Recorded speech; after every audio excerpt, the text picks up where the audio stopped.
I haven't heard that voice in a while. Recording There we in go. progress, the lady says.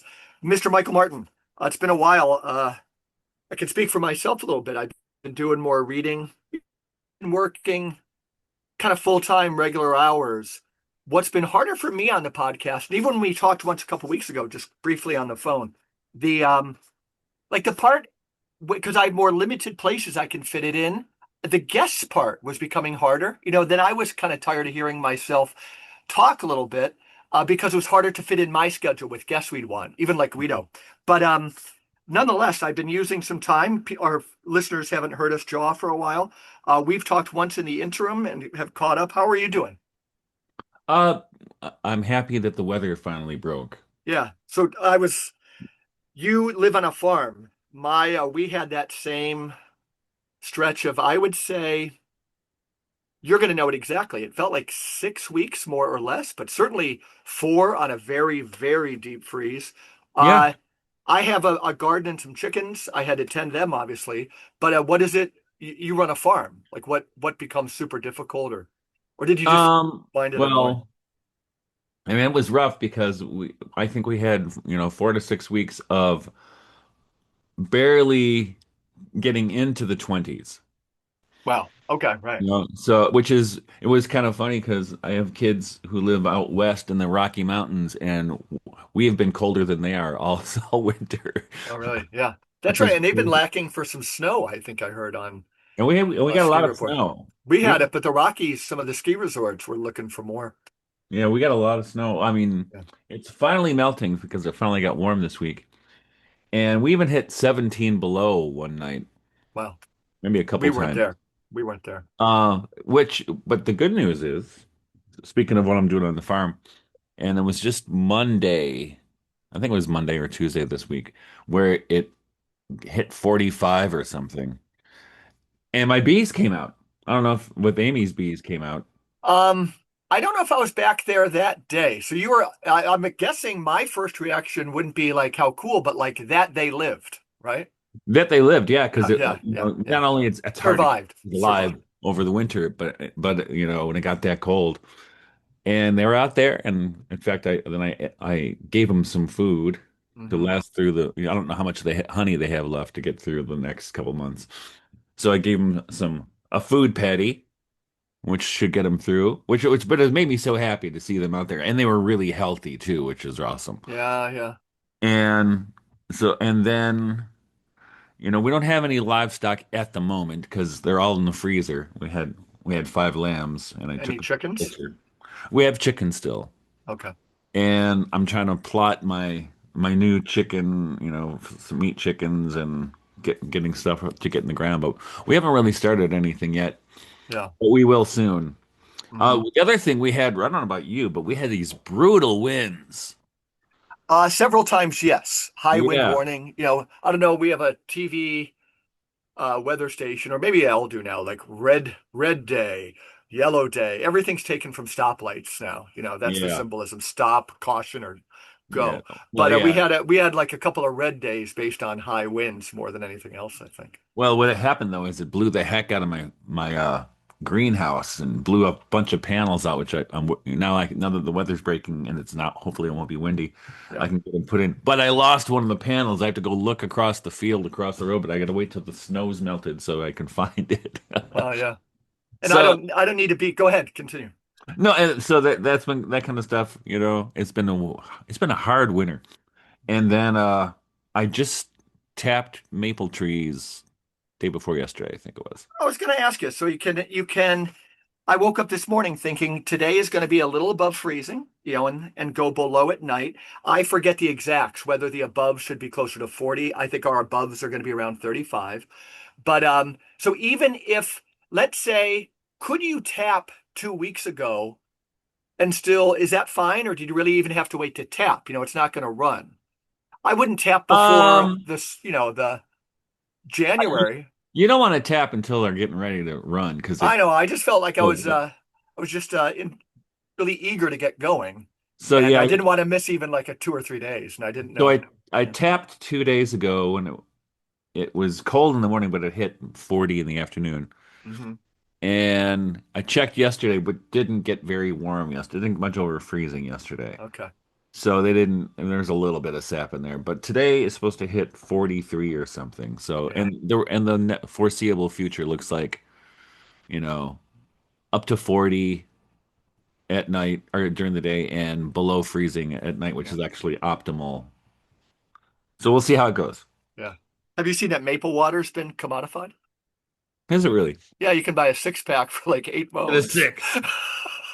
It's so we have one maple tree, and I want to ask you a question about bees too. But we have one maple tree that's really good. So uh maybe for me the my brother melts some down, or I mean makes some into syrup or turns them into syrup, cooks it down. I We just drink the maple water. But that is funny, and I like it. I really like it. And I'm sure it kind of like coconut water and things like that. It is healthy for sure. But yeah, it's funny to go into a grocery store and see a six pack in glass It's bottles. funny. It's I funny. think it's like, yeah, yeah. I'll have to look around to see if they're selling it here. Oh, I know they are. I guarantee it. And I think it grows every year. I think it first got commodified like maybe 4 years ago. I was aware of it, and I think it's Okay. grown every year since then. And God bless them.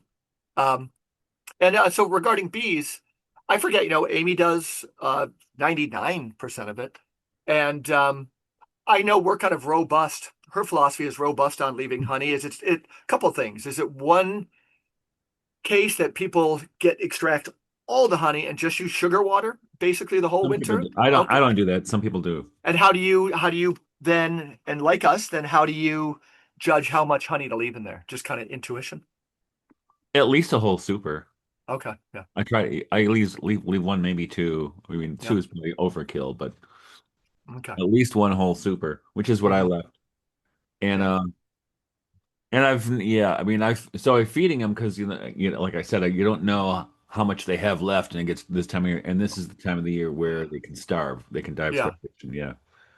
So when I picture feeding them with that like pad you used, or the Patty. thing, yeah, Mhm. patty, do you, and again, I'm one step removed, but you would still have to see into the hive a little bit, or you're seeing that I top had one. opened up the top. Yeah. Yeah, yeah, yeah. But you wouldn't know how much they have left down at the bottom. I didn't want to break into Sure, the totally get it. frames. Totally get Yeah. it. Yep, yep, yep. Yeah. So So those are, yeah, questions from a very half-informed guy. I try to be as little invasive as possible. Yeah.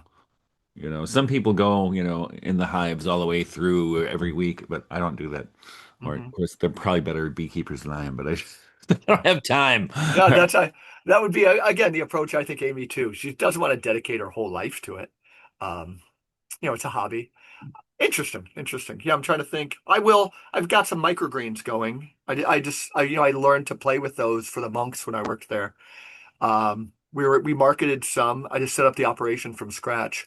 Hmm. But it's just, Amy runs her piano student out of the front porch, and everybody likes growing things in the house, long before. So it's just to see green things, and I'll start some. Um, oh, we've got one of those arrow gardens. They're kind of fun, a little hobby where you have a little pod, and it's just water, and you can put some liquid fertilizer on there, and it's a light above it. Sits above our sink, and you grow all the basil and parsley Oh, and yeah. oregano you need. Mhm. They're kind of gimmicks, but they're cool, and they're right there. Yeah. And it's fun to have growing herbs. The older I get, and as so many people are leaving, our age are leaving their states for the South. Florida's getting overcrowded and things. But Hmm. I think it would be depressing, without, I tend an aquarium, and like I said, I was kind of hibernating these last couple of weeks. But I've got my chickens. I'd have to go take care of them. I tend a lot of plants inside. I start new things. But people, if you just lived in a home that was like had no plants or living things, it would get really damn depressing, Oh, And yeah. then the idea of living in Florida and always making right turns and never making a left turn because there's so much traffic no matter where you go. The minute Hmm. you leave your driveway, it could become attractive. I get it. Yeah. Yeah. Yeah. So, yeah, I'm looking, actually, we're gonna take a step back on the garden this year, since we're not going to be Hmm. doing the full CSA. Yeah. We might do it for people around here, but and actually we'll probably sell some stuff to local markets. Yeah. But I'm done driving all over the place. And you're done. You're picking up more editing and things. Yeah. How about this? What are you working on? Winter. Um, I Uh, haven't read your latest Substacks, I'll be honest. What are your themes now? What are your passions? I know my passions and I'll well, talk about them. I did I did a run on the crazy astrology that's going on. Oh, it is, yeah. And it is, and I have to say, Mike, I was on the money when I said it was Well, going to get really weird, and it got really weird. this is a great movie. If I was making money off the stars, like if they were my clients, this time period is the greatest thing with AI and what's going on in the stars and what's going on in the world. If you belong to a religion of astronomy or astrology, and I appreciate astrology, I see this weather patterns we're going through. So you could go on AI and say like literally, and I invite all of our listeners to say what were the predictions in 1980 towards what's coming up this April with the Neptune and Saturn conjunction in 0 degrees Of Aries, yeah. Aries? Mhm. What have they been saying about it? And then start looking and what was going on earlier in this year and late last year, and then look at world events. And then, I wrote an article recently and had an interview with our friend Martin Shaw. But the burden of my review at Front Porch Republic, it's called Liturgies the Wild, his book, Yeah. Hmm. was to kind of use it as a template to bring discourse about anything, almost anything going on, schools, hospital, politics, weather, Hmm. to not, yeah, astrology in a sense, but like look around you. We're not going through, we're going through a change of epochs. And I want to bring, people have been talking about this, but we're living through it. What can we capture from the age of Aquarius? So tell me what sing your song on this. Like, what are you writing about? Well, I mean, I first wrote about it over a year and a half ago, and where I predicted that. Would you say the stars predicted, or like how do you phrase the But the way I differences? read it is, I Okay, read sure, it that because first of all, Pluto moved from Capricorn into Aquarius. big, And Pluto, the god of wealth in the underworld. So basically, it goes from the era of the bankers to the era of tech. fair. It's where the money goes, and that's where it's gone, right? And Hmm. actually, when Pluto moved into Aquarius, that's when all the stuff with AI really blew up. Couldn't it be this? And I haven't read as much on you, but so a certain familiarity with that one would be Pluto could also be, and it would depend on us, an era of yes, turning over that of revolutions, but an era not of tech, but of free spirits working Yeah, together in that's an part of it. economy. Okay, yeah, That's part of it because but it would you, be our I agency. mean, I got some, I am not like Peter Thiel and all those guys. Yeah. They're weird. I mean, I don't think they're all bad and all good because Peter Thiel, he's got like a Christian transhumanist. I don't get it, Hmm. But I think even with Elon Musk, there is like Elon Musk is a great example because he seems to be, at least what he espouses and what he's done with buying Twitter is he espouses kind of an ethos of freedom and Yeah, in clarity. a sense. In a But that's sense, I what mean, these that's like people I said, think. it's I think they're being honest to themselves. They just have weird left brain minds. But go they ahead. Yeah. do. Yeah. They're autistic as hell. But I think but here's the other thing. I think it also Pluto in a chart is where the power is, but it's like the underground power, the undercurrent, Yeah, right? the people. Us, you and me doing this Well, podcast. Yeah. maybe. But then the other hand, you also have Neptune moved into Aries. Like 0 degrees of Aries is like the reset button of the zodiac, right? It's Oh, zero totally. degrees. It's not Totally. just zero So degrees Aries, it's 0 degrees of the zodiac. it's shockingly, it's again, astrology. This is the best blend of like, wow, it seems like we kind of know something about the weather coming, but 0 degrees Aries, we just don't know when that ever happened with so close to the beginning of the astrological year. Well, not It's that, like a but wild card. Yeah. and also with 2,000 everything else years. at the same time. And that's the Sure. whole, and Yeah. John Michael Greer has been saying, and other astrologers have, Sure. that it's like the beginning of a new axial age. Yeah. Um, and so what happened? So with Neptune moving in to Aries, and this happened almost right away. It's liberation in a way, but it can also be a kind of a spiritual liberation. But on Yeah. the other hand, Yeah. Neptune is kind of hallucinogenic. right? Yeah, it's You dreamy. It's see what you, dreamy. yeah, you see what you want to see, or you see projections, and it's not clear, right? But it I feels sometimes. follow. And what was interesting, what coincided with that moving was the release of the Epstein files, which have Yeah. now the thing is with the Epstein files, and this is my, and I thought before I was like, yeah, let's get those out, and now I'm looking at it what they released, and I'm like, this seems fishy. I Yeah. can't tell Yeah. what's clean and what's not clean here, Yeah. right? And there's And still I think, another million remaining. Is it a limited hangout to overturn somebody? Who knows? and it's almost like a Rorschach test. You look at it and you see your psychological state. I don't think you see necessarily what's in there. And I have been not trying not to get into it, but it's all over the place, right? It's I some, do think you see this, and I can only speak in the first person, but I think we know enough now. A side story would be this morning, Compact Magazine, right? It's interesting. It has Mary Harrington, I think, sometimes, and kind of a new enterprise, but it was just on a tweet, and I forget some of the details. But it would be like this famous journalist, Michael Tracy, who's kind of a contrarian, a liberal guy. He always questions power. He questions assumptions, and we like him. But he's probably at the forefront of saying, even with the references to pizza and hot dogs in the hmm Epstein files, it's not a bad point. But like when you're talking about 4 million files possibly, and you do a search on any word, so he just did a search on so many other words. You could do a search on like pinochle, and it's going to show up like 30 times. And hmm so we need contrarians.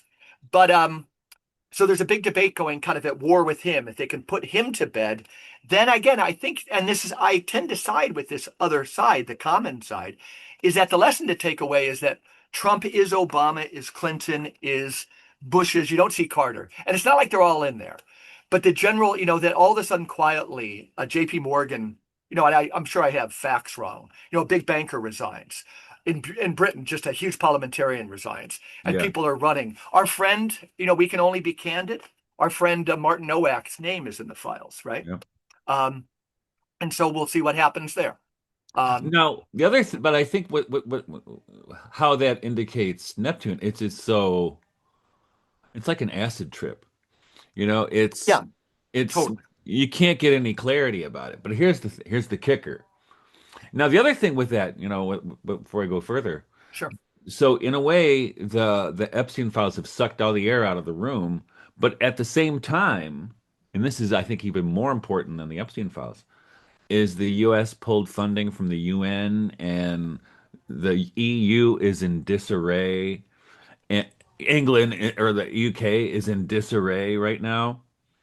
And tangentially with and only tangentially, I think, is that connected to Mandelson, is that his name, Lord Mandelson? Yeah, yeah, yeah, It's only tangentially he's only tangentially related to that because if that thing with him and the Epstein files didn't come out, the UK is still in chaos, yeah, yeah. right? And I think those things are all indicative of, and this is when I predicted a year ago, I say it's like the end of the archons, basically, is what we're coming up to. I hope so. Yeah, I I do, would I do agree. too. But And, I think and it's going to take us to harness this energy, the good energy of Neptune, right? Like, and again, it's not like, what are we doing here? We're sitting well, back talking about it. But and, we got to dream it into existence. We got to build new institutions and things. But right. there's good But energy behind that now. oh, I don't, and I don't know what's going to happen. I mean, how it's going to work out. It's going to take, like the acceleration, it took a little while to work out. But I think what happens, I think today or tonight, with Saturn joining Neptune at 0 degrees of Aries, which is crazy. I mean, it's Hmm. just such a rare occurrence. Right. Now, Saturn brings a little discipline. Institutions, Well, power, ages, epochs. Yeah, discipline, right? It's the yeah, dad. It's the father of the heavens, and it kind of brings a little form and discipline to that crazy Neptune energy, right? yeah. Which now I think you could see arrests with something like that, or you could see some sober, something, some sobering disclosures. I hope so. But I would say, I'm guessing, if I had to bet money, I'd probably bet five or $10 on arrests. Yeah, yeah. yeah. I would agree. The energy, as I've come to understand it, is for all those things. hmm Yeah, and big. There's no big again, and you mentioned it. Possibly from various people. That's why AI again is interesting. Astrology meets AI is paradoxically interesting because you can ask AI so many questions and Mhm. it starts giving people it's robbing the world of the in a good way, moving on from these newspaper 5 sentences Right. to the birth charts. They're interesting. Um, and again, I think what do you use if you were talking to your own children? How much does the metaphor of like weather patterns capture for you, astrology? Oh, I think Because it's not determinative, it's just the whole thing for me. Okay. it's it's the same thing, Yeah, it's the exact really. same thing. Yeah. It really is. I mean, it's predicting based on planetary conditions, right? Yeah. That's all it Yeah. is. Yeah. Um, and plus, I mean, both, weather prediction and astrology have a long history in, Yeah. that predates the scientific era. Yeah. And, you know, and the thing is with probably more astrology than weather prediction, because it does get into uh, the psyches of individuals, but also of the crowd, of the world, right? Sure. And Sure. that's the thing. It's kind of interesting for me, over the last 40 years that I've been doing this, and I'm not always active, looking at it every day, but over the last 40 years since I learned how to do this, um, and this is what I paid attention to, and this is when I was basing these predictions, it was basically all on what the outer planets were doing, the slow moving ones, because um, before the discovery of those outer planets, it was assumed that there was something out there, but people they didn't have a sense of it. And once those outer planets, which especially Uranus, Neptune, and Pluto, are not visible to the naked eye, Mhm. um, they really, if you look, I mean, if you look at the movements of those planets, it really, really coincides with world movements and things like this, right? Yeah. When I think of weather, I think in our lifetimes, first time I thought of this, I don't know if it holds water. But like in our lifetime, we started looking at weather, not just like what was happening tomorrow, but like where is the polar vortex? Where, Hmm. these larger things that we didn't used to notice, that they know something is hanging out there in the Pacific Ocean, but it's determining the weather in the Northeast of the United States Yeah, right now. And similarly, like those not, naked to the, invisible to the naked eye. Boy, right. if somebody wants to see, I have a schema for all my thinking from, original it's a tripartite schema, Father, Son, Holy Spirit in a way, not Joachim Fiore exactly, but we could talk about that guy sometime for a Mhm. whole, but but from original oneness to complexity to a higher oneness, from uh, garden to the desert to the city. It's there in the Western musical pattern of original harmony, discords brought in, the discards woven in. It's all very Christian. But, one Hmm. of the ones we should be looking for right now, at Front Porch, I call it my trilogy on Big Small.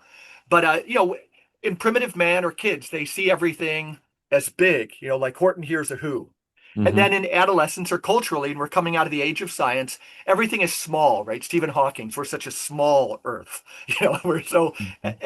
and they do that for control. But one of the age we're moving into is a blend of both. We're going to learn existentially that we're both big and small, and that's the imagination. To some things, we're huge. The Buddha said, if I step outside, I'm crushing billions of worlds. But the atmosphere or the universe is big. But so Hmm. it's both. The other one is, we came from astrology to astronomy, and now astrology is due for a comeback, but not at the expense of astronomy, that scientific field. Right. I mean, Institutionally, the era of schools is ending. But they were probably going to learn they had something to them, right? So we're going to go back to nature education, and that metaphor is everywhere. Go. well, I think that also, and this is pure Rudolf Steiner, right? The pure materialism of the scientific revolution, which turned astrology from a science and an art to just a science in astronomy Yeah, that had no impact on the psyche of either yeah, individuals or groups. Um, but I think, what actually another thing that's going to happen in April 27th, I believe, is Uranus moves into Gemini, which is like Uranus right. is technology and stuff and computers or whatever. And it moves into Gemini, the sign of communication, right? Hmm. And I think, so that will be the last of the outer planets that moves into a new sign for Yeah, for the for the foreseeable future. And but I What do you predict with the communication revolution? Yeah, that's a biggie. well, That's a I biggie. think all these things together, right? You're just talking about this, astronomy and astrology. And I think, what in a way, and now I'm not saying this is what it will be, but something like this, like the It's, discovery of quantum mechanics, which showed that yes, consciousness does influence matter.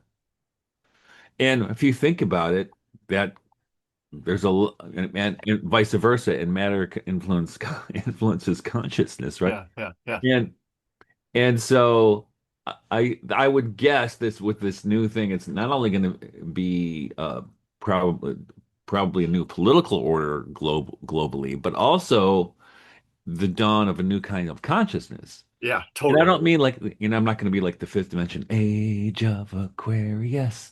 Wait, but kind of but like But that. kind of for So, sure. but I think with science too, with Yeah, consciousness studies, with our understanding of the quantum field or whatever, right? I think that stuff has been in its infancy for a century and it'll probably take off now. right. It's a perfect schema to the way I think. That was, I would say that was for our listeners who are interested in what's going on now, based on what you're saying, Michael. The best book is like the late Owen Barfield. He had these kind of narrative books, Worlds Apart. Yeah. But he would, and the basic thing he was doing in those, he would have dialogues between like an anthroposophist, um, a quantum physicist, a Hmm. geologist, and that the insights already, he was just portraying that time, and we're still kind of coming out of that time. And what you said was perfect, is the quantum physicist knows that consciousness is implied in what he's looking at. And it's Hmm. that same recognition. The example I've been using for last year is that, when you put a thermometer in water, you're slightly changing the temperature of water. So he would say, and what Coleridge used the term outness is a Hmm. fiction. And then he could say that science of the kind we're moving out of now was methodically fruitful. Like you could get it by tweaking things. What Philip Sherrard, the great, Oh yeah. compilation of the Philokalia, he would, the rape of man and nature. You could mess with things. But it was ontologically fictitious, methodically fruitful, but ontologically fictitious, because we are implicated in what we see. And that's the consciousness studies. And the final point about that Hmm. is that um, Barfield used this set, his foil for these dialogues was that insight in a university had not penetrated at all into like geology, No, into no. chemistry. Right. And that's what you're saying, but say more Yeah, about that. and Yeah. and you know who was a great one on this actually when I was in working my master's degree. I was trying the project a couple of projects I was working on were on creativity. What is creativity and how does this happen, right? How When does did you say you were working on that? and when I was working my master's degree Okay, at gotcha. University of Detroit Mercy, the So Jesuits. But one of the books that I picked up then was David Bohm and Basil Hiley's book, The Undivided Universe, where they talk about this concept of implicate order, right? yep, yep, yep, yep, That the whole is implied in the part and the part is implied in the whole, which is yep. we can call it, how about the microcosm and the macrocosm to you and me, right? Right, right, right. Yeah. And which it was actually that was a revelation to me. And I think, but I think And that's a principle of holography. If people need a Mhm. concrete example, every small part of a hologram has the totality of the Exactly, hologram. yeah. Right, right. And that kind of when I found that when I read that book, it kind of liberated the way I thought about things. Barfield makes the case, and you're more of an artist than I am, but he would make the case that's the principle behind all great art. That even something like the Sistine Chapel, to somebody with a capacious reception for art, you would see that this small part in the lower left-hand corner can't exist without the whole. Oh Right. my gosh! And that people then they're overwhelmed by these things. Yeah. And you were mentioning earlier, with music and things like this, and it made me think immediately of Robert Flood, the Rosicrucian apologist and physician from the 17th century England. And he wrote his book, what's it called? The cosmic and technical history of the world. It's all Okay. in Latin, but he's got all these elaborate, crazy illustrations. And he has a lot of illustrations of the monochord. And when you talk about, especially the Western scale of music, where you have seven notes which correspond to the seven planets, Right. and he has on his monochord diagram, he has the different uh notes corresponding to the sun, like the octave corresponds to Yeah. the, Yeah. you know, and but so so so he's got, so you have seven notes but 12 tones, which corresponds to the zodiac, right? And it's a beautiful system. And this is the age of beautiful systems, like Johannes Kepler in The his, age of beautiful systems. That's wild. Yeah. Yeah. Yeah. and if you know his book, or at Yeah. least the diagram of the Mysterium Cosmographicum, Mhm. where he actually saw the orbits of the planets and their relationship to each other, that he said they corresponded to the platonic solids as if nested inside of each other, Mhm. and they thought, this is when they still thought that the planets traveled on crystalline spheres, right? Yeah. Yeah. And actually, even though he was later the guy who figured out that actually the orbits of the planets are elliptical, which explain their changing of speeds at Mhm. times, Mhm. according to he anticipated the theory of gravity. But I'll be damned if his imagination of those the nesting box version of the platonic solids wasn't close to is pretty close to how it actually is, the ratios. Yeah. It isn't, in one sense. This is so generative, this conversation. My mind's going about 50 different Hmm. directions. But like, isn't that all part of a parcel, like Russian dolls of William Blake saying Jesus Christ is the universe turned inside out, right? Hmm. That all these things are kind of comprehensible. Like when we go to circle two from, original innocence restored, um, that, William Blake intuited that this, we've been, that kind of non-beautiful science, has given us an image of a universe that's just like so, uh, I don't know, like what would you say about this theme? But, Blake just says, no, it's a human body, the most beautiful thing it is. It's all can be condensed Human form to, divine, yeah. the Well, I human think form of, in a way, I mean, I don't know if this is a prediction or not, but what what could happen with this, all these planets moving in these new signs and this kind of axial age, it could be that finally the world catches up with philosophers like Robert Flood, or even Kepler. I mean, sure. they took the Kepler they wanted, but not the Kepler who he was. Yeah. You know, And and you could say Rudolf Steiner, Hmm. and you could say you could even bring it to Shakespeare, right? Yeah. If there's some kind that we can finally catch up with those guys, but that we thought we left them behind, but they were actually way ahead of us. Yeah. And I think whether it's cycle, in fact, But we can call that still the hidden stream, right? Not a going back. yeah, That's where, yeah, it's the hidden stream. It's always been there. There's practitioners right now, and that in this age we're going to move into, they're going to start getting their prominence. Is that my I my think thought? so. I Yeah, think the alternative, what John Milbank was calling the alternative modernity. yeah, yeah, I think the alternative, I would say that the alternative modernity's day is about to come. yeah, yeah, yeah. And actually, I started reading this. My son and I went to a bookstore a couple weeks ago in Ann Arbor. Oh, he's so good. He's so good. I want to Chancellor do a of the shout War. out to my friend Bruce Piper. He's probably listening, but Bruce is great. His daughter and I, she worked in campus ministry with me, and I got to know Bruce. But he'll send me in the mail.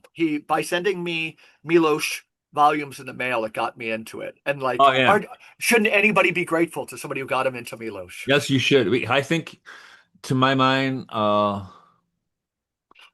in the 20th century, I would, T.S. Eliot and William Butler Yeats, Dylan Thomas are the greatest poets of the 20th century. Yep. I'm sure there are others that I'm leaving out. F.S. Thomas. I think the Dylan Thomas and F.S. Thomas, that's a complementarity that is Now, powerful. this is Welsh. his book, a treatise on poetry, which is written in poetry. And I think I have this in his collected works, but I saw this. It was just such a cool little volume. I'm buying it. But let me read you this one stanza of his. Sure, please, please. I think Yeah. it's the last stanza. Yeah, the last stanza of his preface. And I think this actually touches on what we're talking about with this new axial age and the alternative modernity Yep, finally yep, catching up. yep. He said, and our regret has remained unconfessed. Novels and essays serve, but will not last. One clear stanza can take more weight than a whole wagon of elaborate prose. And Mhm, that's it. mhm, mhm, mhm.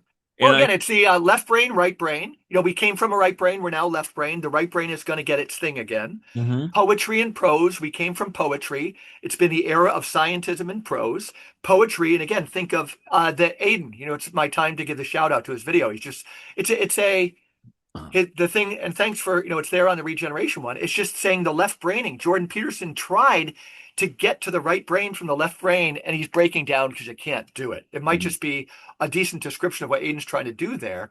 But Yeah. when Renee went on, he talked, and a lot of people don't get this. We see this. There's a false thing in Christianity too, where certain types of people want to go back to the age of the apostles. What I believe we're talking about, correct me if I'm wrong, is what Powys called a return with a difference. Again, it's a higher unity. So when Gwenon called astrology, when he called astronomy fallen astrology and he called chemistry fallen alchemy, we're not saying the era of chemistry had its point.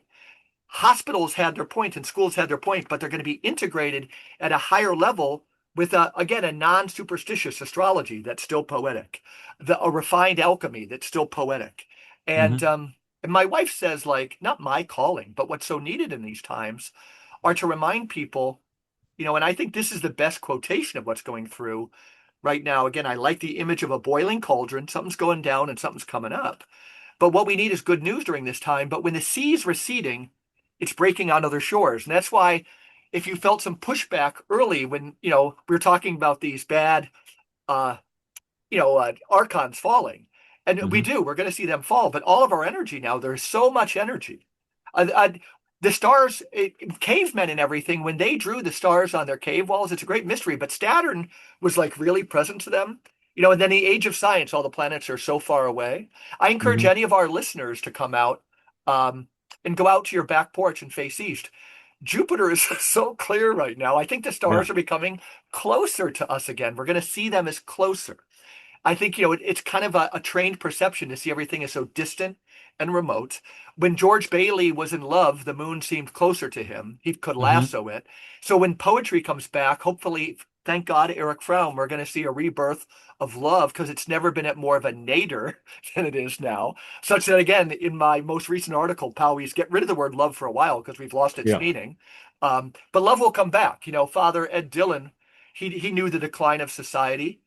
And he was preaching on it one time, a guest who subsequently passed, but a guest of the Regeneration podcast, one of my, great teachers, great teachers. But he was given a homily in church one time. And it's not to, neither you nor I have anything against our homosexual friends, but it was on the issue of gay marriage. And Father Ed was a poet, but he was also one of the top biblical scholars in the world. And he didn't know that and there's no dating going on college campuses, but he got whimsical and he was just preaching. And he goes, yeah, yeah, yeah. Society falls apart. Yeah, things come undone. And then a guy meets a girl and he asks her out on a date, and he saw all civilization again coming from like a rebirth of romantic Yeah. love. And I think, yeah, speaking, and we here we are on Valentine's Day. Yeah, right, right. Oh my gosh. Yeah. Yeah. And yeah, I think that's, I mean, My wife received and her I think roses. Yeah. what you can say is, and you could say that there's a lot of pent up, beautiful energy that has not had Yes, a yes. way to be released. Yeah, And I think it's about to be released, yeah. unleashed. Unleash. And again, I'm going to go back to Amy on Valentine's Day. Her thing, kind of speaking for the plebeians, not that we're not plebeians ourselves, but the she says nobody's hearing the good side of this right now. So she thinks there's a special calling, and I think you're needed at this time. You're something of a troubadour of some of these themes, but this is a time for the good news because most of it's crazy now. Most people are going to be lost. We could get in. Sometimes my left brain can go into the weeds of who killed this person, what's going on, who's Yeah. a good guy here, who's a bad guy. Yeah. Sure, I can Me do it with too. Yeah. anybody. But it's our better halves keep on reminding us that, like, it's the poet. I think right now we need to sing that good song. And I think again, like, an anarchism for me, I can only speak for me, is that we gotta yearn for something beyond the nation state. The nation state, we're gonna look back on it as a way of doing politics, was the most murderous regime ever. It gave when Right. World War II happened, this guy Donald Livingston, a great philosopher from Emory, when all of a sudden Napoleon could declare war and a million people would show up on the battlefield in World War I, and you see it kind of in Spielberg's War Horse Mhm. or Gallipoli, and there's just mass slaughter. That the nation state has just done more carnage. And everybody thinks it's when the conservatives are in the nation state or the liberals. No, the nation state. Right. So we have to yearn before something of the new Republican Renaissance that has like an American newer higher nationalism coming. But I'm not using the left's version of Christian nationalism. But Guido, a federation of free cities. We need to imagine that new thing of I saw a priest in our diocese had a great, it was forwarded to me. It was really great on uh, of the migration, the immigrant thing, saying, these people are in our country. We've poisoned their fields with Monsanto and things like that. Mhm. But it wasn't calling for open borders or anything. But he said, we need an international body to decide these things. And I find myself in discussions, a philosophy club at Geneseo this year, a book discussion in the diocese, reading these homilies where people see the contradictions of things going on right now, but all they can think is like world government. And we need to dream that Well, kind of that's been frip. the push, right? Yep, yep, I mean, yep, yep, and that's what we yep, saw at the beginning of COVID, the push for a world government. It was yeah, obvious, right? yeah.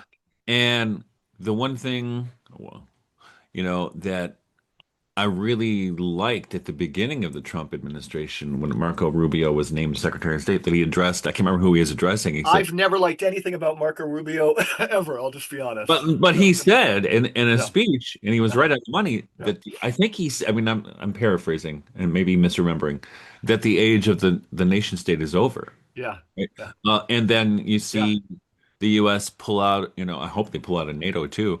But so the EU, which is a rotten, rotten institution in my mind, I agree. uh, and all these rotten, rotten institutions like the UN, they're supposed to be peacekeeping. When have they kept any peace?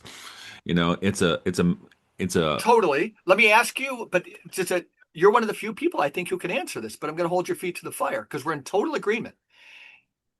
And I didn't make this clear when I was given those examples. Very good people, it's come to my attention. Very good people, they can't think otherwise, right? That who's going to police the policeman? right. That it's left brain, we have to admit, but you have to admit many of these people are wonderful people. It's just a Mhm. style of thought they've been taught.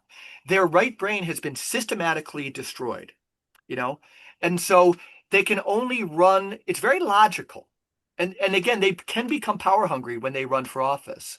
But I know so many wonderful people with hearts much better than mine who can slowly but surely say, oh yeah, the American government's bad, so maybe we need a UN to tell like these bad people what to do. And then when I say who's going to police the policeman, it's because I want to vomit. But my Yeah. question is, these people are good. So how poetically can we introduce another way of talking about it? It's there in Novalis. It's there in Guido Preparata. What poetic metaphors could you, as more of a musician, start singing to get people to imagine another way of doing this thing into existence? For me, this is the most deadly serious question we need right now. And tell me if you think the Um, question isn't central. well, I think it's central, but I We think, can rail against the other thing, but I think we need to provide a poetic alternative. It's just, well, I think, yeah, I think you do. You have to have the imagination out there, right? Mhm. And you have to have the idea out there. But on the other hand, which is a seed, but you also have to have an environment where at least it has a chance Yeah, of being ignored. yeah, If that yeah. makes any sense. At least as things are right now, right? Mhm. And the more you can find a political environment that will leave people alone for the most part, the at least in the short term, the better. And what I saw 5 years ago or 6 years ago with COVID, and especially in my state of Michigan, where there has been, and you saw this actually was really wild with um with when the Trump administration was threatening getting out of NATO or what, defunding NATO or whatever it was. And Hmm. all of a sudden, all these people on the left, which blew my mind, became big supporters of NATO. Right, right, right, right. You know, but and that's going to be the toughest thing is going to be breaking that spell that that uh, prevents people from seeing reality. You know, Agreed. from and trying to get the sun out of my Sure. face here. Yeah, no, that's worse. That's worse. You're Okay. lucky to have that blinding of a sun. We don't. I don't Good have a brain. shade in that window. I have one on the other Yeah. window. Okay, whatever. It's Anyway, not yeah. So horrible. anyway, I It makes think you kind of look mystical and Jesus-like. that's right.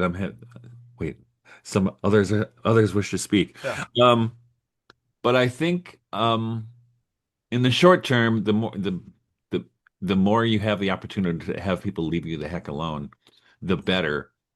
And but I think which is the time to start spreading those kinds of seeds. And I was thinking about this. There's a friend of mine and his friend started a school not far from here. I went to visit the other day, and they have a cool. It's a cool thing. Do I have it in here? I think I don't have it in here. Might be in my truck. Where they have their. It's a school for boys. It's a Catholic school, but it's like a hedge school. So Good. they meet in a barn Yeah. with a dirt floor right now. Yeah. Yeah. And the boys have been building the school as they go, right? So Wow. they have a Yeah. lot of handwork stuff. But their literature curriculum, for instance, starts in ninth grade with fairy tales and myth. Good. Then I can't remember where it goes, but Are they using our French Stratford Caldecott? Like, is there any they kind of? might. Looks very Yeah. original to me, Yeah. but that's a perfect example of the kind of seed I'm talking about, right? Yeah. Right. Right. Right. And I wrote about this in Transfiguration, what is it, 8 years ago now? Hmm. Or whatever. Yeah, 8 years ago, I think it was. That when I had the chapter on education, right? That, but I even said in that book that none of this is going to happen while these guys are in power. They're going to try everything they can to keep it from happening. Agreed. Let me challenge maybe the guiding framework of. We might disagree on the way. So, for me, let's use the image of like, if a dandelion grows up through concrete, breaking concrete, is that violence? I hear what you're saying. But I don't think I see when you mention like Marco Rubio or anything, I'm seeing two different versions of concrete. And I wouldn't, me personally, I don't want to waste my time choosing concrete A over concrete B. We got to put all of our energy by fertilizing the dandelion, because that's how you break it apart. I can't disagree with you mathematically that if somebody can allow a little more freedom, but I really believe, and I'm just one person, that we're talking about two different forms of concrete. And as we wait, if we don't nurture the dandelion, both concrete A and concrete B, because one of the things the Epstein revelations, the third release, showed is that they're basically two heads of the seven-headed Well, dragon. That was the well, yeah, revelation as I take it. I So think let's just so. build the new. As Guido says, we can complain about state-funded art, that they piss Christ and everything. Build your theaters. We can complain about the schools. These people are building their school. Yeah, Yeah, but you have to get a permit to build a theater, right? in one sense. And I think we talked about this before. I think Mhm. Donald Trump, his second presidency, Mhm. certainly has a lot of the earmarks of what they call the fourth turning, right? And Maybe. uh, and I think, but you had to have. I mean, I'm more than happy to see somebody with the power to be able to um break down, destroy if to break or at least seriously damage, if not destroy, the EU and the British bankers and all of that kind of stuff, whatever that happens to be, right? So I welcome that. I welcome that because Am-ish on. because I don't disagree. It unless you seems like have that, yeah. I think, unless you have, and I don't want to call it chaos, but it kind of is chaotic. Um, unless you have that kind of breakdown, the dandelion's not going to have a chance in hell to grow. Um, The I concrete's disagree. got I to think he's break. talking about it more. I would say, going back to astrology, that sure, we know that at certain times the dam breaks. They just do. That it's one steps forward, two steps back with both heads of that monster. Um, it's there. This is where I think Guido happens to be right. I mean, there's just two heads on the same beast. They got you over here as they take away your freedom here. Yeah. They got you waging war over here, then the next guy. So, this image that our friend Balboni said, that I think it's depressing for our liberal friends, but, Trump was just a new form of like a rough conservatism. And now they're grooming Mondami, who is like prep school educated, to do that same thing on the left, be kind of authentic. But they're both all fake. They're frauds. And so, yeah, the dandelion fertilize it enough, but things do break through. That's the image we want to do. It's an unveiling, it's an apocalypse. I don't think the scripture gives us any warrant to say, like, we're back there beating up the Wizard of Oz before the unveiling. Sure, we do those prudent things, but the image we have, I'm totally convinced, is the energy is on the side of the dandelion now, and not to give it the energy is completely, for me, spinning our wheels.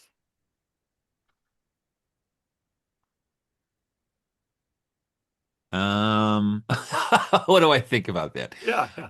Well, we'll see. I mean, you know, um, And I'm much louder on that even for 1 week. For me, that, and I mentioned it before, but it was like these Epstein revelations that the first thing, okay, I would say this. I might write it up, but the sources would be R.G. Collingwood, Stendhal, but the whole left-right thing only really comes with left-brain thinking, Michael. In the National Assembly at France, the people who just again saw um, what things had in common first temperamentally.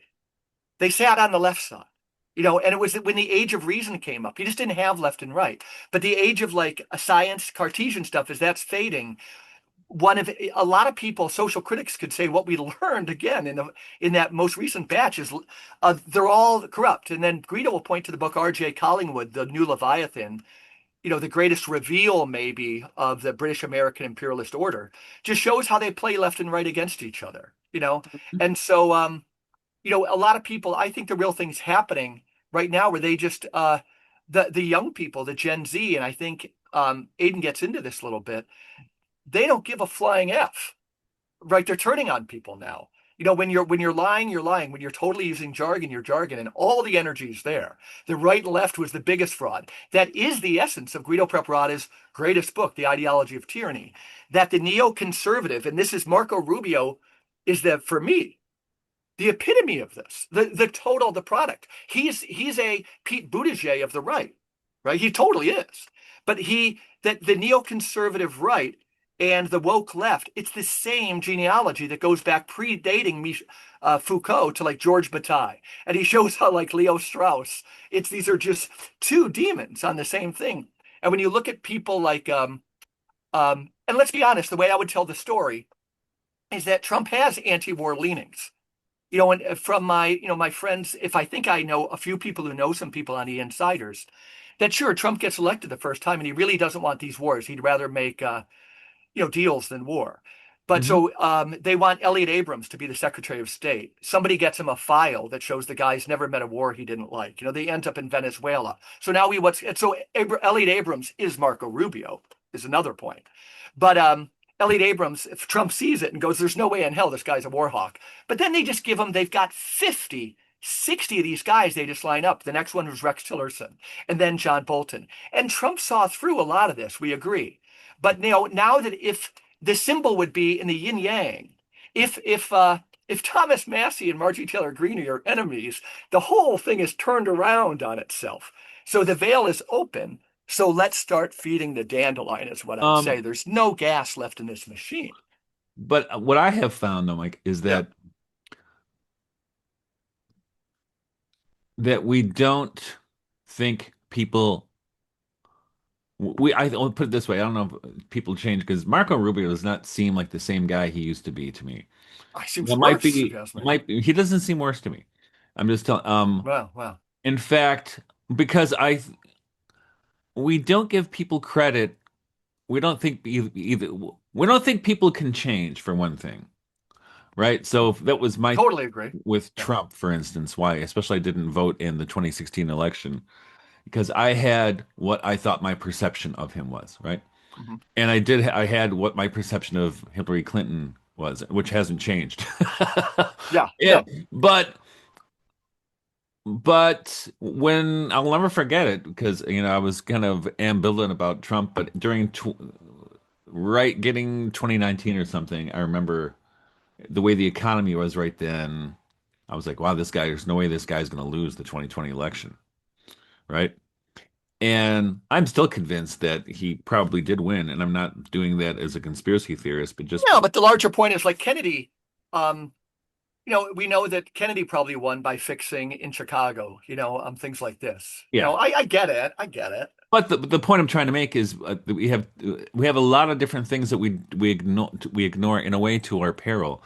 We we don't think people can change, and we don't change our perceptions. We don't modify our perceptions according to uh, facts on the ground, if you want to go Right, there, right. right? Which I think, so that kind of flexibility, what Steiner would call flexibility in thinking, is important. But the thing is, with whether it's social media environments or whatever it happens to be, we're just too damn busy. We don't have the luxury or the time to to do that changing. And kind of we get swept up in the current, which is so. I mean, so it's always, especially with Trump, and I have learned with Trump is to just wait because if something happens and people are saying, "Oh shit, this is gonna be World War III. We're in trouble." I'm like, "Okay, wow," and I was like, "Oh yeah, I was all with everybody. It's gonna be World War III. Shouldn't have bombed that nuclear facility in Iran. Now it's going to be the end of it's World War III. Not World War III never happened, right? But so I've learned to just wait a little bit because I can't predict and I keep realizing I can't predict how anything's going to turn out. True. Though I can't, though with him I can't predict anything how it's going to go ever. With the EU falling apart, I could predict that. Right, right. With the British bankers falling apart, yes, I can predict that because it's pretty easy to see. But with this change agent, I think isn't that what John Michael Greer calls Trump? Yeah, I think that's useful. Again, specifically, he puts him in as a creature of the American landmass. And I think this is, I think this, it's still the way I see him, but it's almost for me, it's another reason we don't need to give it our energy at all. But so the way Mark, and it's you can find the essay. It's in a heap. What's it called? But it just put in a chump as change figure, and it's his book, A Man in Orange. But it's very fascinating. And he uses the Salish tribe in the Pacific Northwest as an archetype for a figure Mhm. that shows up in a lot of Native American mythology, a change agent. And what they know about the change agent. And according to Greer, like quite often a buffoon, right? And there's Donald Trump. Yeah. I've always thought he was a Barnum and Bailey figure more than like a Hitler figure. But that he comes upstream. And in one way, all these mythologies have this kind of story that like the beaver tries to stop him, but the thing becomes is the beaver tail, and the Mhm. the deer try to stop, and they become the antlers. And all we know about the change agent is that, and this goes back, and this is true of Donald Trump.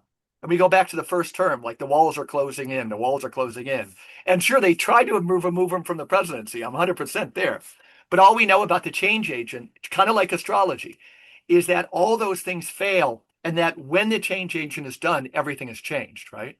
And So I that's what think I it think is. I happened. think it is, but none of it's necessarily good. Everything's changed, but our energy almost needn't be there because No, it's a I think buffoon, and there's lies, and there's well, darkness in yeah. high places. And is Susie Wiles is a consultant for. I mean, this cabinet. I mean, it's just so corrupt. But the and then the other one I think is helpful is I mean that's a biggie, the change agent. But the stuff we were starting with about turning over. Yeah, that's the story to tell.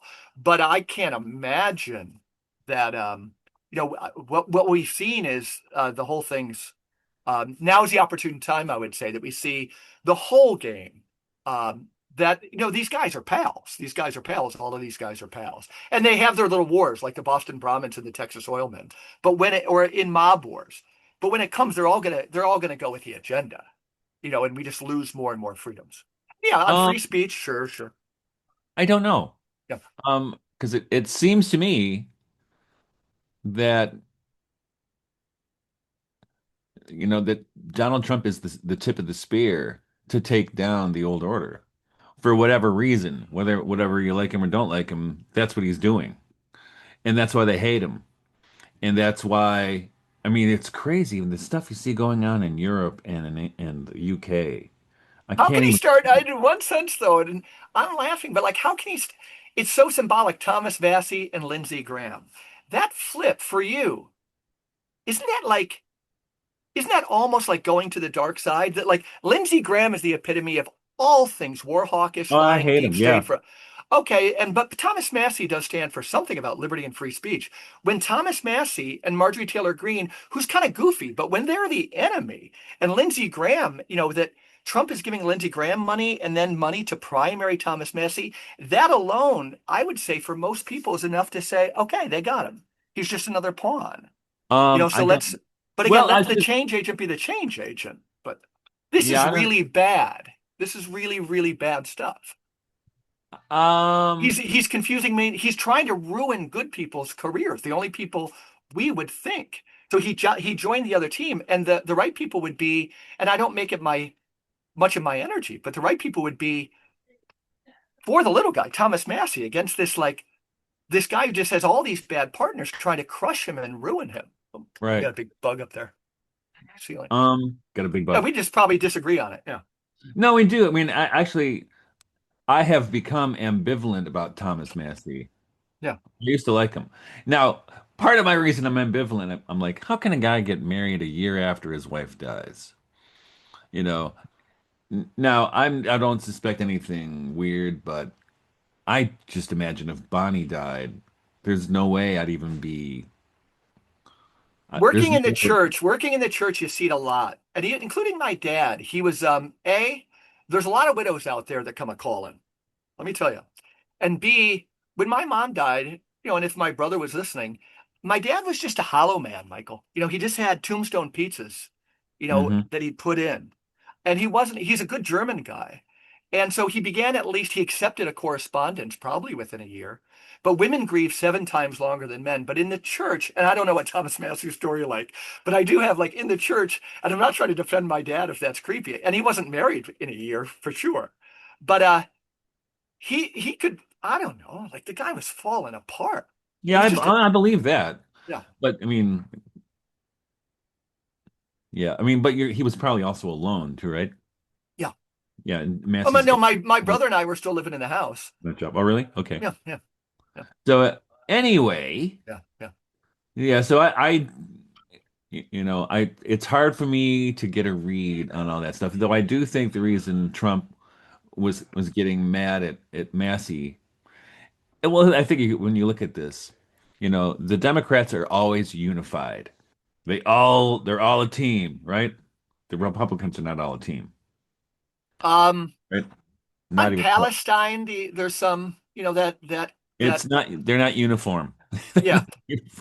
You No, know, we do have something major that happened, this year with in MAGA, the people who on Israel Gaza, which is basically, Trump's down what do they say? At least 17 points, maybe 27, because of this divide we're talking about. We got to admit, like, nobody under age 30 is still following that kind of MAGA Trump as, and again, I could think Trump's instincts are probably more for peace. I'm sure when Netanyahu came this week, it was like bomb Iran now, and Trump's trying, but I just think we're seeing he's obviously owned, and that's on him. He took money from everybody to get elected.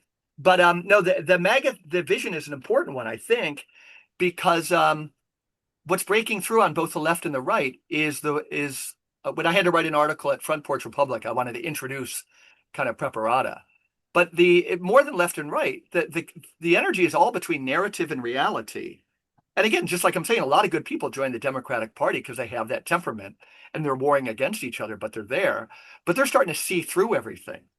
Um, and so Gen Z just doesn't give a shit. They just don't buy that left right story anymore. And more than anything else we've talked about, astrology and astronomy, chemistry and alchemy, the first thing that I think is going or has to go is all this. shit about left and right. So when Charlie Kirk got shot, when Barron came, and I'm using Aiden's term in his video, bricking, Barron comes out when we just still don't know what happened to Charlie Kirk.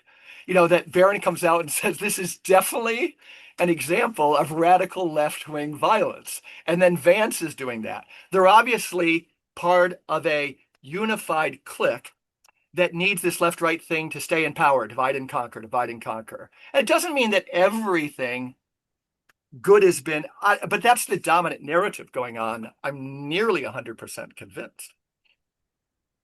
The generational Um, piece for me is big on this. The generational piece for me is big on this. That I think when you look at Trump's numbers, um, especially with Gen Z, it's telling a very revolutionary story, which is exactly what we're talking about astrologically, something pushing up from the bottom. They don't vote. But in the realm of comedy, the great leveling, like Rabelaisian revolutionary force of bringing down the powerful, these names like Tim Dillon, they're relevant. They're really relevant. Um, if you're anti-fascist, comedy is the way to bring it down. I've told you about my Terrence Malick versus Charlie Chaplin thing. Terrence Malick is great, but Charlie Chaplin's The Great Dictator is a much better movie fighting fascism than the story of Hans Jagerstatter. Um, and so this comedy thing, the left and the right are just they're laughing at people in power right now, and I would put most of my energy there. well, we'll see. Yeah, As one of the other thing I said is we're not going to be clear until all these planets move into the new I places, agree. I agree. and we'll see. Yeah.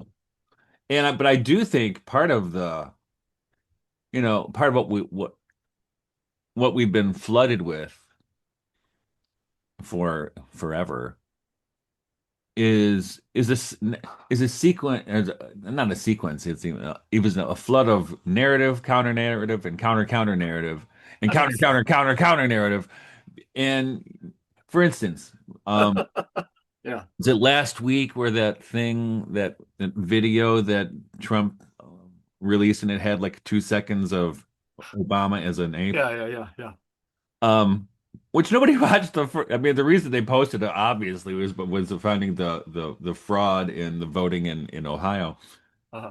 Um, but when that came up, I didn't buy it. I was like, so I asked Grok on X if that was real, and Grok said no, it's not real. But And how would you frame that narrative? I don't know. Like, was the text not real, or did it not come from Trump? I heard it was up there, and I could be wrong. I heard it was up there for a little bit. Then they took that part down. Then well, Trump had probably they exclusive. realized Yeah, what happened. Yeah. yeah. So, but and Grok said no, it's not. And later in the day, Grok said, oh yes, it is. Well, man, Oh, okay. what are you changing your mind for? You know what I Yeah, mean? yeah. So. And this morning I was on X, and there was this video of Kash Patel doing this thing, and it was obviously AI generated. It was Uh-huh. not him, Yeah, but you have all kinds of stuff like that, yeah, which muddy the waters, right? yeah, yeah. And if people aren't some of the things, if you're not really paying attention, you can get caught on it easily, right? Hmm. And of course, like the ape video, you'll see what you want to see. Totally. Right? And that's where we're at. And that's why I think, interesting with Saturn moving to today, and then in a couple of months with Uranus moving into Gemini. Then I think we'll be able to see it's like see the battlefield after the war, after the battle, right? You can count the casualties and see what's our position now. And I think that's what it'll be like. But I still think, you know, the where the energy is headed is I think in a good way, good way. Yeah, I think yeah, me too. I think there's a danger. It's certainly a danger from the tech powerful, which I think Hmm. that's Hmm. obvious, right? Yeah, But I in general though, it could be that people, we'll see what happens. But it will but in general the energy is moving in I would use the word enlightened, but illuminated, maybe the illumination. There we go. Let's go away yeah, from yeah, yeah. No, I think that's a good word. illumination. Hmm. But I think it's heading in the direction of illumination. See? Yeah, yeah. I'm holding a little pamphlet over the camera so I'm visible. You mentioned Saturn. Powys, when he referred to like a third age or something, he referred as the of Saturn, the return of Saturn. And again, in primitive times on caves or whatever, Saturn is very close now, it's distant. But he, Chronos. and that Kronos is almost, for me, the return of Kronos is Our Lady of Guadalupe, kind of at a higher level.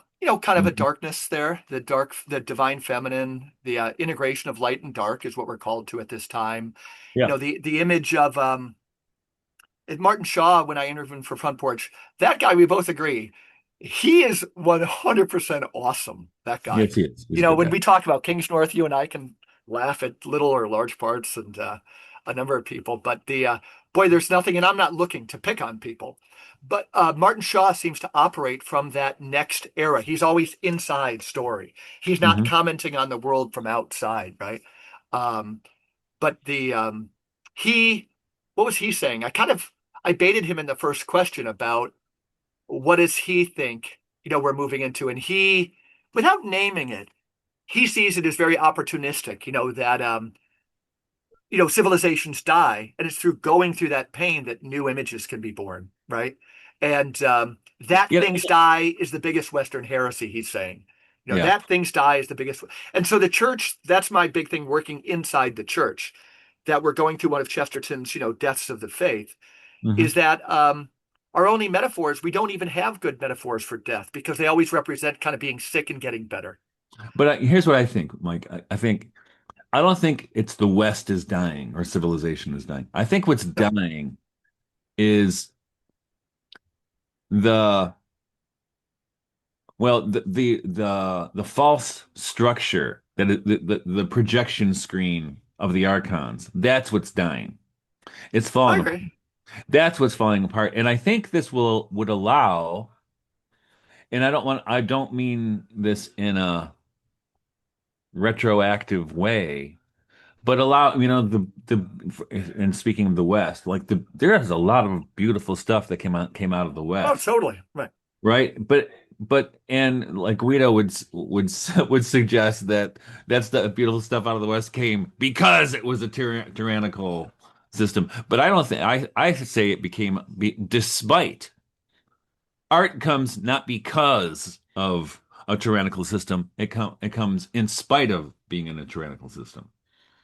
And I don't that's disagree with what that. you Yeah. see from Václav Havel and Czesław Miłosz, right? Hmm.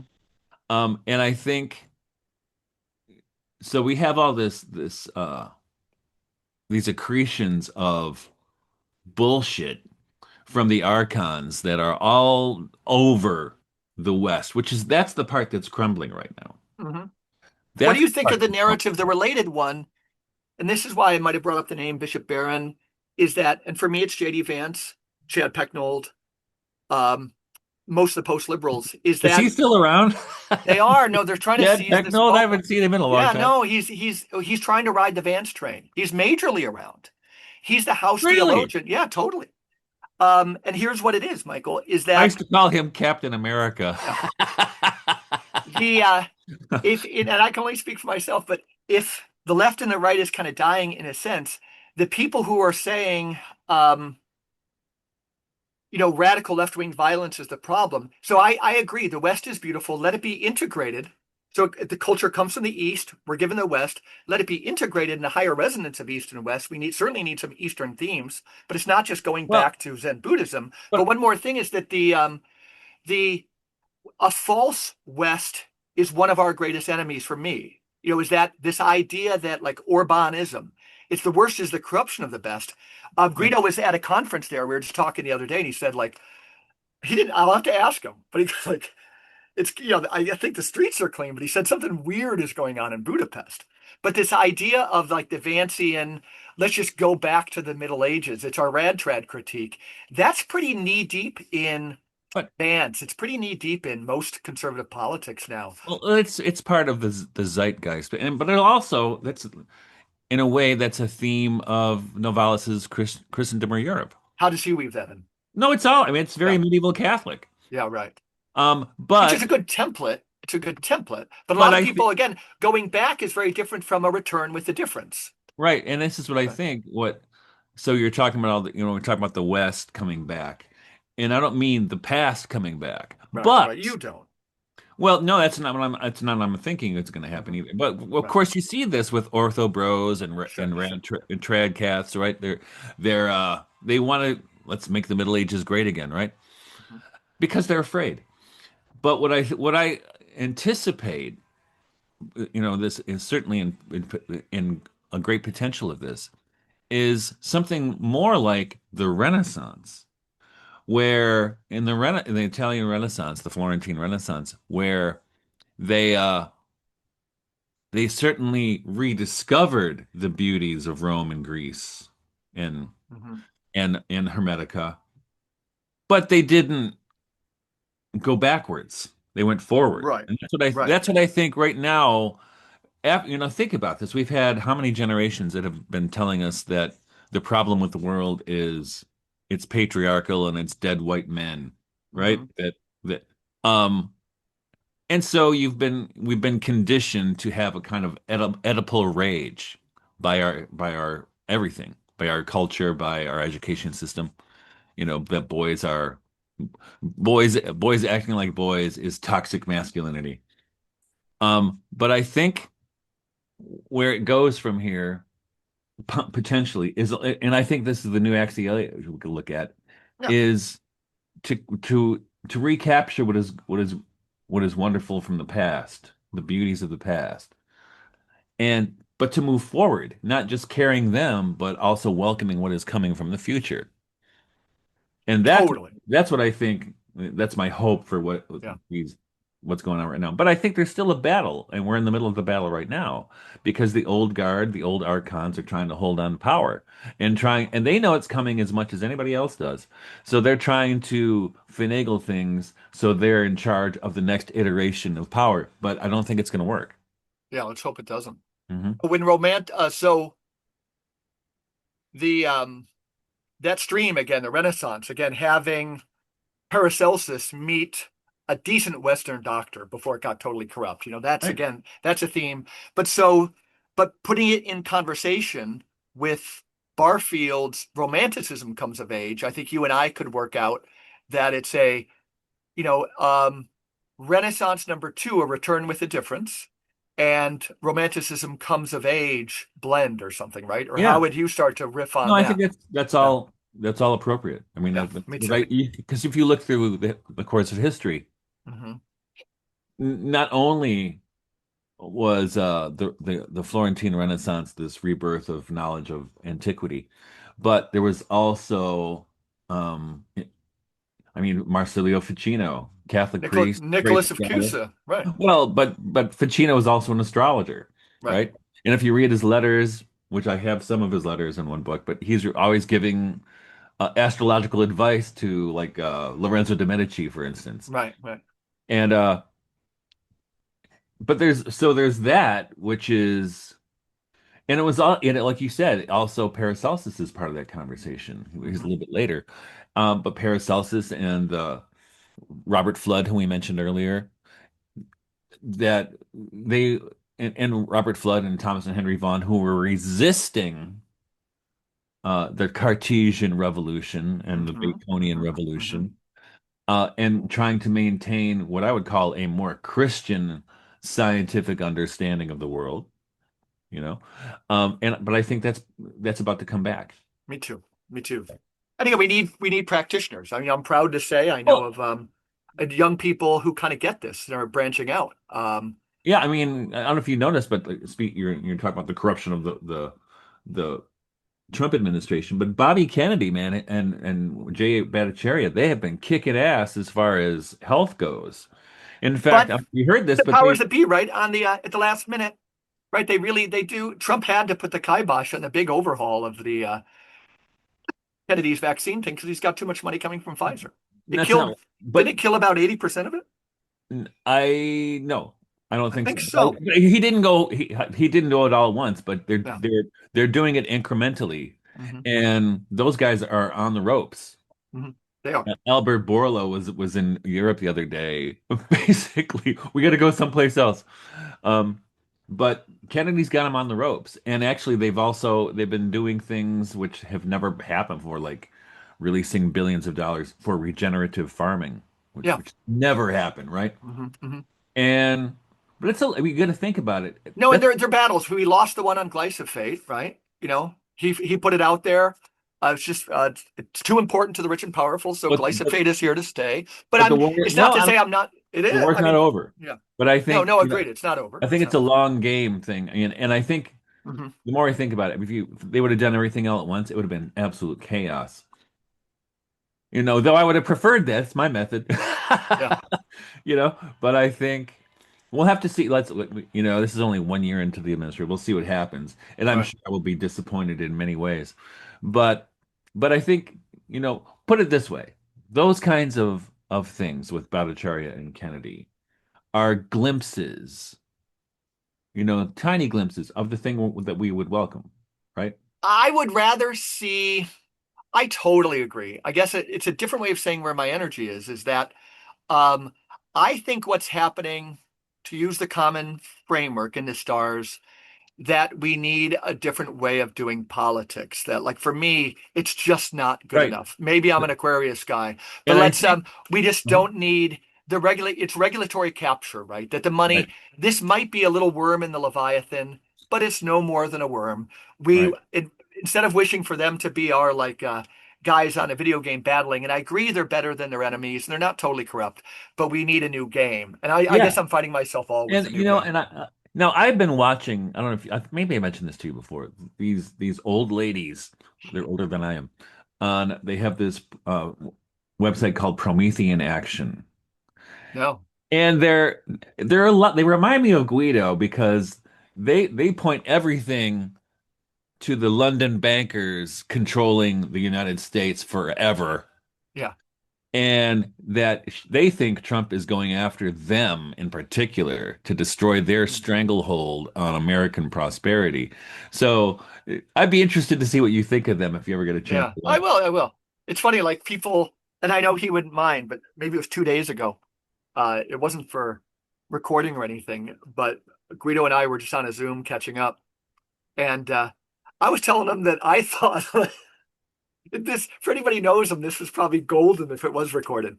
But I was telling him about like I don't know, some things coming out of, and I'll be honest, I use the name sometimes. There's different vectors into it, like Glenn Greenwald tries to get into the possible way that things are tumbling in one area, Tim Dillon in another, Candace Owens through the Charlie Kirk thing. And I follow various ones. I follow the Candace Owens one, I'll admit, fairly closely. As if it's true, she just said, he was my friend and he got killed, and I want to know who killed him. I kind of like that origin for Mhm. an investigation, especially when you own your own media company. Right. But I was telling Guido that I honestly think there could be some cracks in the cement, and his brain is going. I bet. And he can't imagine there can ever be crack. No, the system, the Well, system, I the know, I system. Right, know. right, right, right. Mike, And they're 10 steps ahead yeah, of you, right? and we he respects me enough, and I guess I'm honored by that. But and I'm not saying it's all crumbling down, but I would say, and maybe you can hear it in my tone of voice, but more so than ever in my life, I think there's cracks in the edifice. Oh, I think so. And we need to Absolutely. exploit them. We need to Absolutely. exploit them. And for me, it probably has less to do with national politics, even though we probably disagree on some of that. It's just whatever I think there's a return of spiritual forces in our earth right now. Like the kingdom is here around you. And our main concern is just bringing it in where we're at. If you look around now, if you went to the farmer's market this year, you're going to find different conversations going on because most of us, all of a sudden, the egregores of left right thinking, and wondering if like Obama can finally stick it to Trump, if Trump can finally, really get this bastard AOC or something. We're being freed from those the shackles of the mind, the manacles. And I think if you went to a farmer's market, if you were just hiking, people are ready to have different conversations, and they're willing in a way they weren't before to just kind of like calmly say, yeah, let's do. Mike, you know a lot about gardening. We need 3 community gardens this year and things like that. And so for me, I'm trying to give less energy, although I follow it to a certain degree. I think all the energies that build the new structures, build the new structures. And Guido's Yeah. shocked by that. And he goes, well, then all my books mean nothing. Anyway, he's not Uh, jealous about his books or earning potential. I go, no, your books were no, very prophetic, but I very think prophetic. I mean, like those Promethean action ladies, they sound so much like Guido Who do they because read? Like, are they scholars? I don't care if they're scholars, but no, but they seem to be on top of things, and they're huh, anti-neocon conservatives, yeah, and they really think that London. has had too much power. Not, I mean, people talk about Israel calling the shots. They're like, no, it's not Israel, it's London calling Yeah. the shots. Isn't Mark Carney from Canada? Everybody liked him because he was at Davos just saying, okay, Oh, the he's international. horrible. Yeah. Yeah, but he was a chairman of the Bank of London, I think, Yeah, previously, he, something he he like ran the that. Bank of Canada, then he was there. Yeah. So no wonder he's evil. Yeah. People love him because he told the truth. He was right on that one. I think he was kind of PO'd at Trump, but the old international order is breaking up. Um, but I'm worried that the conversation is going to be about the nation state, and my big interest is in something else. But we'll Yeah, see. Mark Carney is the Western face of the World Economic Forum. Yeah, yeah, He really is. yeah, yeah. Oh, What are you he's gonna doing? go. Yeah, what are you What am I doing doing? today then? Yeah. Well, I have a class I'm teaching on The Pillar and Ground of the Truth by Oh, Pavel, cool. and I'm going to check my sap. All right. Do you do Checking the much sap. with the symbols? Are you in the class doing much with the symbols that begin each chapter? You know, these A little bit. We talk about them yeah, at the beginning of each yeah, class. yeah.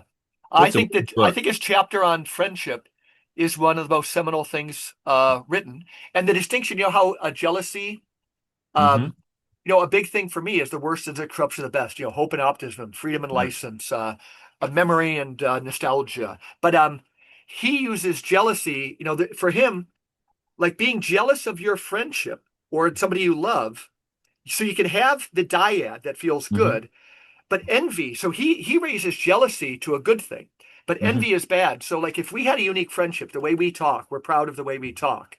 We could be jealous of protecting that. There's a dyad there, Yeah. especially in but envy would be that if I had to shut somebody down because they had another dyad with you, right? Right. And that's a very corrosive thing. But it's such a that when what do you read? That chapter's mind blowing. Yeah, it is. So I would say just with as far as jealousy goes, right? Yeah, Jealousy, like you said, can be a good thing. yeah, yeah, So you look at the Beatles, for instance. John Lennon, Paul McCartney, great person relationship, right? yeah. And the thing is, and I know this because when I was writing a lot of songs and had partners, where'd you go? I disappeared you for a second. Yeah. So Lennon would, Paul McCartney would come in with a song like Penny Lane, and John's like, "That's pretty good. I gotta write one." Right? So he'd Yeah, write yeah, yeah, what he yeah, feels. yeah, But yeah. that's jealousy, but it's healthy jealousy, right? Totally. Yep, And yep, that's yep, that's how boys that's the Epic of Gilgamesh, right? yep, yep, yep. That's something in our DNA. Hmm. I don't think it's in the DNA of women. Yeah. They have a different kind of jealousy thing going on. Hmm. But men, that kind of competition is so healthy. Yeah. Yeah. I think his book too, maybe it could come up in class, but if we use this heuristic we've been using about what age we're moving into, I don't want to beat up on Augustine, but if you read like Theology After Wittgenstein by Fergus Kerr, there's an argument that could be made that Augustine looks out of the world, you know, he sees things as if his eyes are windows. So it's a Hmm. false notion of the self, you know, and he doesn't, and he pretends you can think without language. But post Wittgenstein, post Rosenstock Hussey, the world we're entering now knows that that's kind of a false view. When you read, for me, when you read Florensky's chapter on friendship, you almost get a notion that we're saved in a dyad, right? That the individual self is not the unit that's salvific, can be saved. You know, it's our, you know, and then that's going to lead to Dostoevsky's insight that we're all saved together in one sense. But the Yeah. chapter on friendship knows that the monad's not a workable unit. And Hmm. Augustine, in his own way, kind of contributed to the era of the Cartesian, monad. You know, Right. Yeah, it's a fascinating book, it's a man. fascinating book. Yeah, Yeah. it's a tough All one. right. It's a tough one. Okay, All right. brother. God bless you, brother. Talk to you soon. Have a good one. Bye-bye. You too. Bye.